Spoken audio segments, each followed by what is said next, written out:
क्या बिहार विधानसभा चुनाव की सीट बंटवारे को लेकर बीजेपी और एनडीए में बखेड़ा बढ़ने वाला है? क्या जीतन राम मांझी जो बिहार में अपनी ताकत दिखाने की बात कर रहे अपनी पार्टी को न्याय दिला पाएंगे? क्या दिल्ली और झारखंड में उनका टिकट ना मिलना उनकी पार्टी के लिए नए राजनीतिक रास्ते खोल सकता है? ये कुछ अहम सवाल हैं जो अब बिहार की राजनीति को लेकर सामने आ रहे हैं। नमस्कार, मैं हूं राधा राणा और आप देख रहे हैं हिंद लाइव। आज हम बात करेंगे बिहार में आगामी विधानसभा चुनाव के टिकट बंटवारे और उससे जुड़ी ताजा राजनीतिक हलचल पर, जिसमें जीतन राम मांझी की पार्टी हिंदुस्तान आवाम मोर्चा एचएएम ने अपनी औकात दिखाने की बात कही। साथ ही हम आपको विस्तार से बताएंगे कि झारखंड और दिल्ली में टिकट मिलने को लेकर उनकी नाराजगी ने बिहार में राजनीतिक स्थिति को कैसे प्रभावित किया है।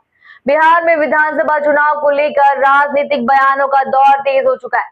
इसी दौरान एचएएम के राष्ट्रीय अध्यक्ष और केंद्रीय मंत्री जीतन राम मांझी ने कहा कि उनका चुनावी संघर्ष अब औकात दिखाने का है। उन्होंने बताया कि झारखंड और दिल्ली में उनकी पार्टी को टिकट नहीं मिलने के कारण उनका मन खट्टा हो गया है और अब वो बिहार चुनाव में अपनी पार्टी और समर्थकों के लिए ताकत दिखाना चाहते हैं।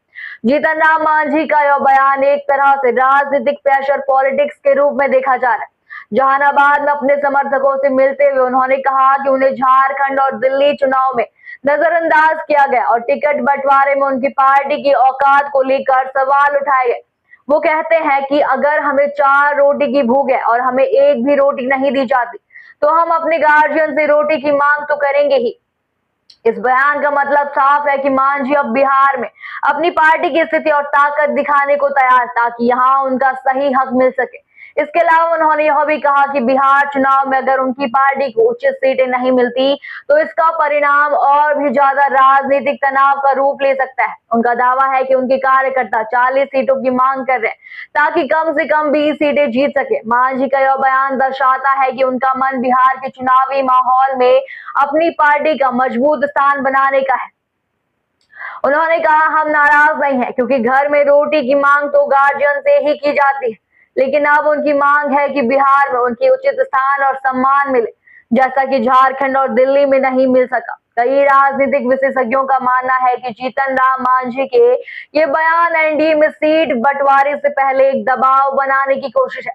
बिहार के राजनीतिक समीकरणों में उनका महत्वपूर्ण स्थान है और उनकी पार्टी की आवाज अब ज्यादा सशक्त तरीके से सामने आ रही है। बिहार में आगामी विधानसभा चुनाव में सीट के बंटवारे को लेकर अभी तक कोई आधिकारिक घोषणा नहीं की गई है, लेकिन जैसे जैसे चुनाव नजदीक आ रहे हैं, पार्टी और नेताओं के बयानों में गर्मी आ रही है। चुनावी गठबंधनों में टकराव की संभावना को नकारा नहीं जा सकता।